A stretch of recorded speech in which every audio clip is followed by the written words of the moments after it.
Hey y'all, it's Tammy, and this is Collard Valley Cooks. Today we're making my coconut cream pie. I top it with meringue, but it's a creamy pudding full of toasted coconut, and boy is it good. Let's get started. All right, I've got this in the air fryer. You can put it in your oven or you can use the air fryer to toast your coconut. You're going to toast your coconut first. It's been in there about 2 minutes, so we're going to toss it. Whenever you toast coconut, I did put a piece of parchment down in the bottom in the middle just to kind of keep it, all of it from falling through. But when you toast coconut, you mix it up a little as you toast.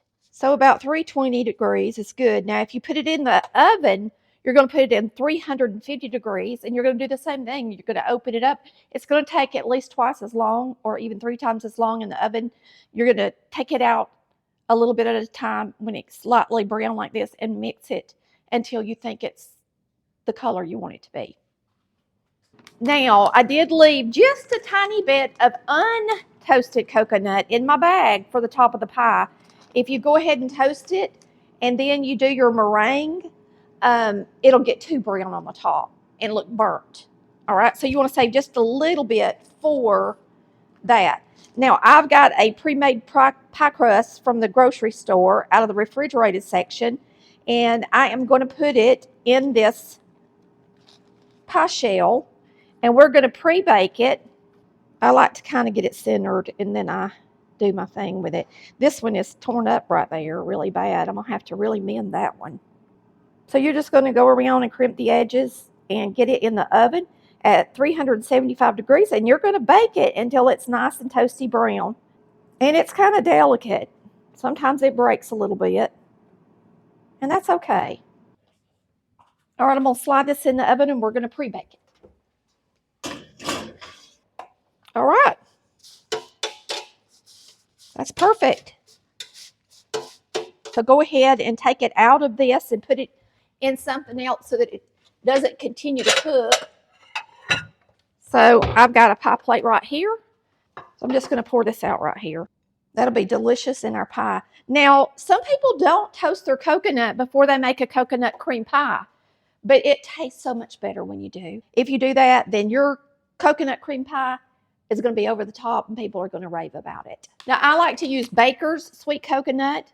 If you can get this instead of the store brand, especially if you're making this for somebody else, make sure you spend the extra buck or whatever it is, because their coconut is so much more moist and delicious than the store brand. I did not poke the pie shell before I put it in the oven, and that's because I've learned that once it starts to heat up, if you're using a fresh one like this, or if you make one, the holes just close right back up and don't really work. So I let it get good and warm in the oven before I poke it. That's why I do it. Also, I bought this to poke my pies, and it does the same thing. The points are so small that it doesn't work well. And so I personally like to use a fork. Just thought I'd tell you guys that as well. You learn all these things over time. So we'll just put a few holes in it. I guarantee you this will be the best coconut cream pie you've ever tasted. And we're going to make it in the microwave because it's a shortcut my mama taught me. Now, if you want to make it on the stovetop, you go right ahead. But if you make it in the microwave, no scorching, no burning, turns out beautiful every time.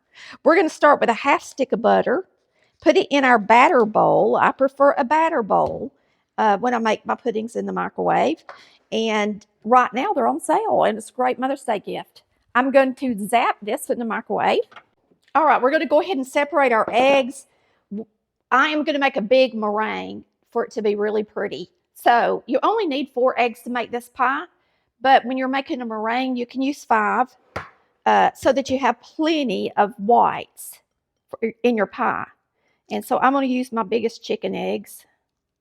We got chickens that lay really big eggs, and we got chickens that lay smaller eggs. And it's so much easier to separate an egg if it's cold. If you've got a room temperature egg and you just have to use it, I would suggest that you use your hand to separate it, and I'll show you what I mean by that. Now, if you're not going to make meringue and you prefer whipping cream, then you can use the whole egg and get by with 2 or 3. And it worked just fine. And this is my last egg. I'm going to show you what I mean. If your eggs are harder to separate, then you're going to open them up, spread your fingers out just a little bit, put it in your hand. Boy, that's cold. And let the white fall through like that. We're going to get out this pie crust, and when you get your pie crust out, you're going to turn your oven temperature down to 350 degrees. Look how pretty that looks. So let's turn this down to 350 for the meringue. Actually, 325 for the meringue is even better. So I'm going to go down just a little bit. Meringue actually does better if you cook it at a lower temperature than 350. If you've got my older cookbooks, I have learned that through the years. So if you will go in to where I make meringue and you change all of the temperatures from 350 to 325, you'll have a prettier meringue, okay? And it's less likely to weep. Just giving you that tip, and I can't go back and change them for you, so you just make sure and change it. And it'll work either way. Mama always cooked hers at 350, but I've learned over the years 325 is just better. All right?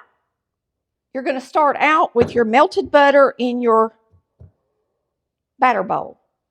And then you're going to add your milk and your water. So you got a ½ cup of water going in, and you've got 1 12-ounce can of evaporated milk, and that's what this is. So you're going to use the whole can of evaporated milk, and I was just thinking, you know, it's a good thing they haven't changed the amounts on some of our items that we bake with, because they've changed the amounts on a lot of them over the years. So this is a whole can, 12 ounces going in of evaporated milk. If for some reason you can't get evaporated milk, you can use cream. I would use a light whipping cream or a half and half. Now we're going to whisk our eggs just a little bit. They're in this little bitty bowl. Just the yolks, because we're going to make meringue out of the whites. Get these in here. And really I've got 1 extra because I wanted more meringue. And we're just going to mix this up good. Whoops. You do have to do a good job whisking, so do your best.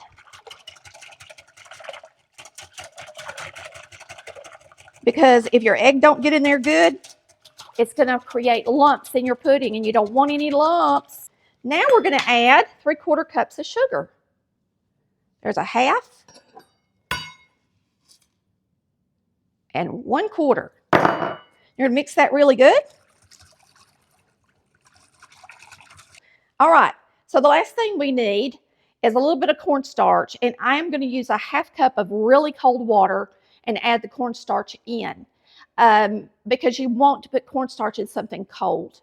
All right, so let me get the water, and we're going to use 3 tablespoons of cornstarch. You can use flour, but I think cornstarch works better in these pies, so I prefer it. Now, I use flour in banana pudding,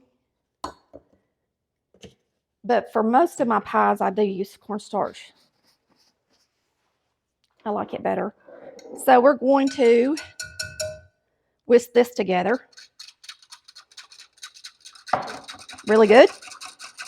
You want that cornstarch mixed in there really good, because it'll cause lumping too.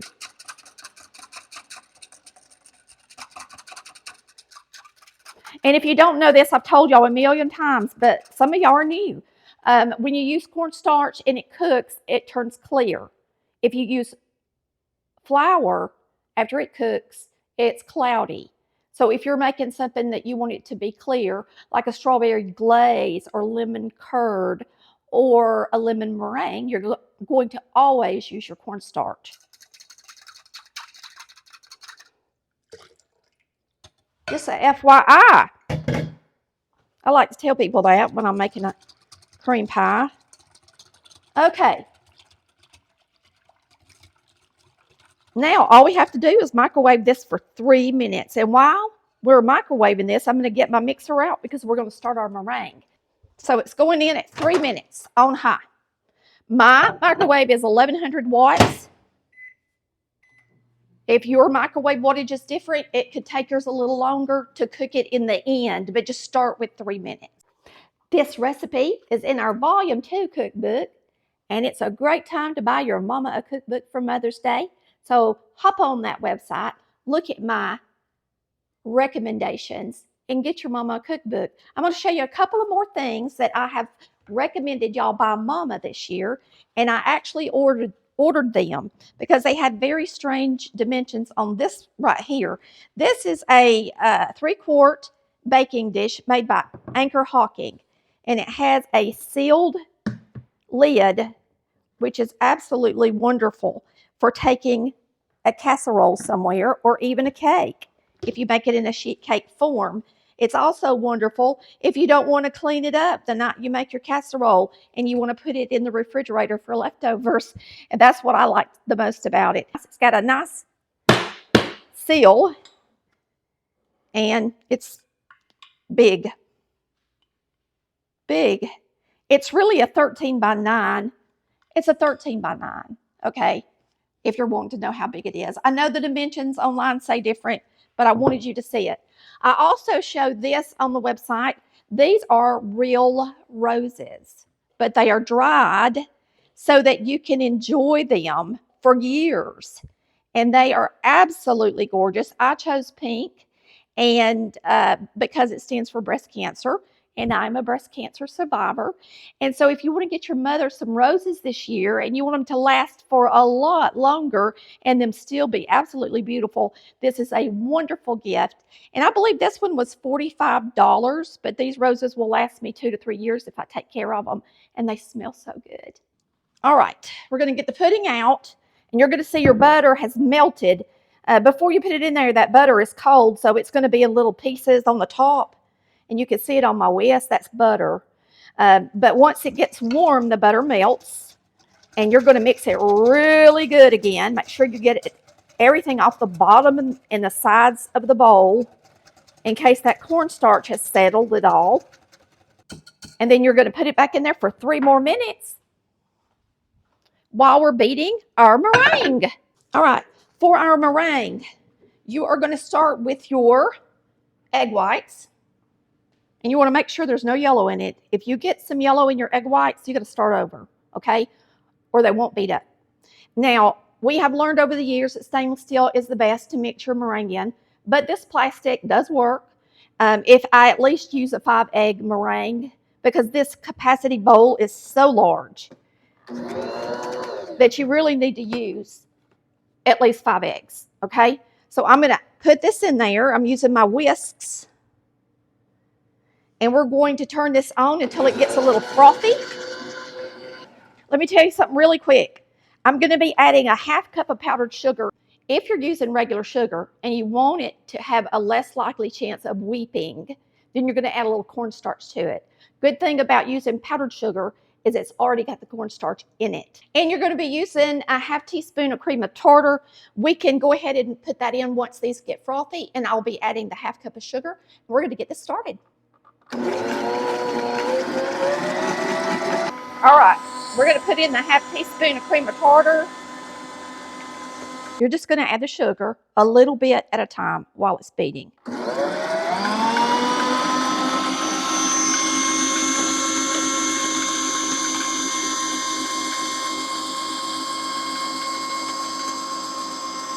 You're going to beat the meringue until stiff peaks form. It's good to just turn it off, pick up your beaters, and see how it's looking. And you can see there's already a stiff peak. If you overbeat the meringue, it will not be pretty on the pie. It'll turn kind of curdly like. All right, you can see that it's starting to get thick. And like I said, with your microwave, it may take a little longer. It does not thicken as it sits in the refrigerator like some people think. That's what box pudding does. When you're making pudding, for your family, you need to cook it until it's the consistency that you want it to be. So you can tell this is perfect for like a banana pudding consistency or maybe even a pudding cup. But it's not good for a pie because you want to be able to slice the pie. Okay, so we're going to cook this a little longer. Everybody's microwave is different. I can't stress enough. It's going to be up to your eye as to how long you cook this pudding. All right, this is looking good. We're going to go ahead and add some butter to it. You're going to put in about 3 tablespoons of butter. 3. And some vanilla. Then we'll add our coconut and get it in the shell. You're going to mix that really well. All right, we're going to add our coconut. Just mix it really good after you get that vanilla and butter in there.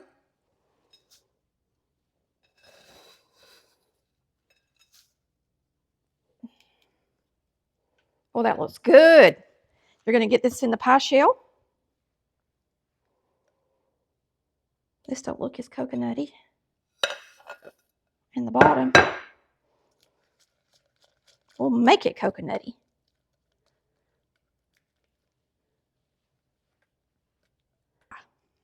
You're going to put your meringue on the top, and you want to do this while the pie is still warm because these are raw eggs, and you want the eggs to cook.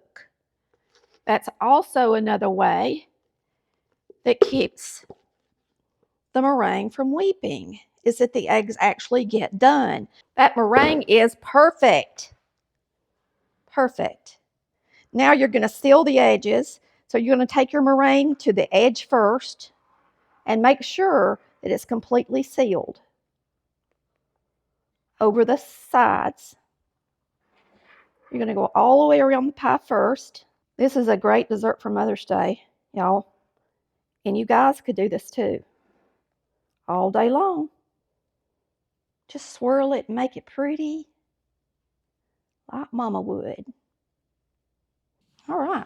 It looks good to me. Now I am going to put a little coconut on it, but you want it to bake for 10 minutes first. All right. So this is going to bake at least 20 minutes at 325.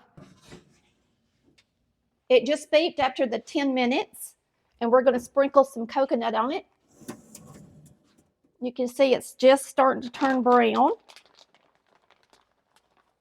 And I may rotate it a little bit because the back of my oven's always warmer than the front. So you just want to put a little coconut on it to make it pretty. Okay, it's ready, y'all.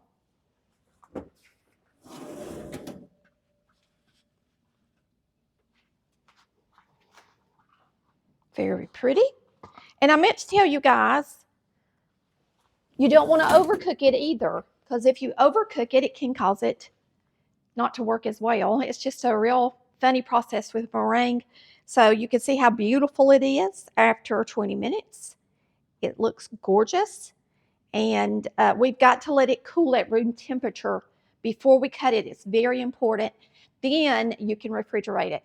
If you try to put this in the refrigerator too early, it's going to have little beads of sugar all over the top, and you don't want that to happen. We appreciate you watching us so much. This is absolutely a family favorite. I've had a lot of people make this pie and tell me how delicious it is and how much their family loved it. All right, we want to get this on for you guys today. It is Saturday, and we're going to post this for you today. Now, this pie, once it comes out of the oven, needs to cool down at room temperature. Do not refrigerate it, or it's going to weep. And since we can't do this today and still cut the pie for you guys, I'm just going to taste the pudding. And I left some in here, so I'm going to taste it and tell you how good it is.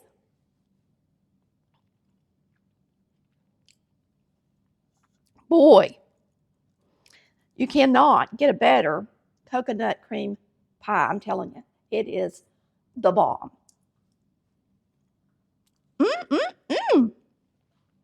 We thank you for watching Collard Valley Cooks, where we cook like our mamas did.